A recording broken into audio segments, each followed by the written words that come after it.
Қайырлы күн баршаңызға, менің каналыма қош келдіңіздер. Бүгін мен сіздермен осындай тапада қуырған балықпен балықтың майында бұқтырылған картоп пісіретін боламын.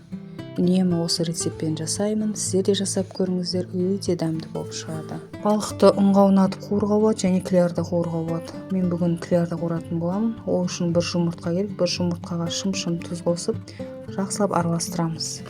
Және үстіне 5 ас қасық ұн саламыз. Оны ешқандай іртік қалмайтындай үстіне бір шай кесе толтырмай су құйып жақсылап араластырамыз. Бір қалыпты масса болғанға дейін араластырып аламыз. Егер массаларыңыз кішкене қою болып жатса, кішкене ғана су қосып, осындай сұйықтықта қоймалжың масса шығарып дайындап алыңыздар. Клярымыз дайын. Енді осы клярға балығымызды аунатып қуыра береміз. Міне қараңыздар, осындай сұйықтықтағы кляр шығу керек. Осы клярға балықты екі жағын аунатып алып, қызып тұрған майымызды қуырамыз. Бұл жерде балығым менің дайын, тұздалған балық. Балықты өздеріңіз білетіндей, балықты алдымен жақсылап қабығын ашып алып, балықты жақсылап жуып алып, ыңғайлы қылып бөлшектерге бөліп аламыз. Қуыруға ыңғайлы болатындай бөліктерге бөлеміз.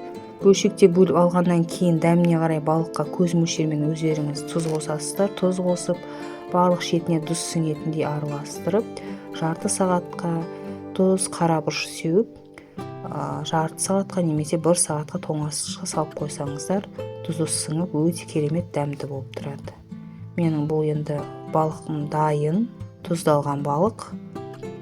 Сондықтан мен майды қыздырып, бірден қуырып жатырмын. Қызған майға осылай балықтың екі жағын клярға батырып, клярды кішкене ағызып жібереміз де, майға салып, балықтың екі жағын қызартып, әдемілеп қуырып аламыз. Бұл клярда қуырған балық май тап-таза тұп-тұнық болып тұрады. Ал ұнға ұнатқан балықтың табадағы майы қарайып кетеді. Бірақ екі әдіспен де қуыруға болады. Балықтарыңыз өте дәмді болып шығады. Балық қуырған кезде газдың отын қатты қоймай орташа отта пісіріп алған дұрыс. Қатты отта тұрса балықтың арасы шикі болып дұрыс піспей қалуы мүмкін. Орташа отта екі жағын кезектеп қуырып алыңыздар. Балықты қызартып қуырсаңыздар өте дәмді болып шығады. Балығымыз дайын. Енді картоп пісіретін боламыз. Бізге бірнеше картоп, ыдысымызға қарай пияз және сәбіз қажет болады. Картопымызды осылай жұқа дөңгелектеп турайтын боламыз. Сәбіздерімізді осылай жұқалап дөңгелектеп тураймыз. Пиязымызды жартылай сақиналап турап шығамыз.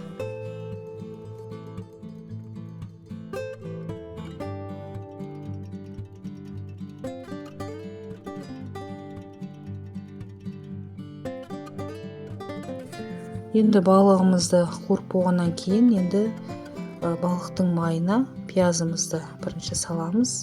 Пиязды жақсылап араластырып, 1-3-4 минуттай араластырып аламыз. Одан кейін үстіне сәбізімізді, картопымызды салып, тұзымызды, бұрышымызды сеуіп, бұқтыратын боламыз.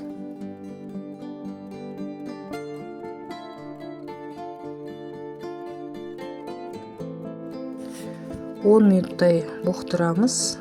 Одан кейін үстіне қуырған балықтарымызды қойып, тағы да бір 10 минутқа бұқтыратын боламыз.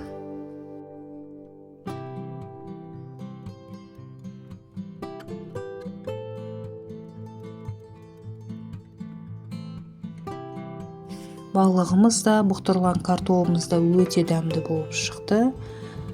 Сіздер де жасап көріңіздер. Видео ұнаса лайк басып, комментарий қалдырып, каналыма тіркелуді ұмытпаңыздар. Келесі кездескенше аман сау болыңыздар.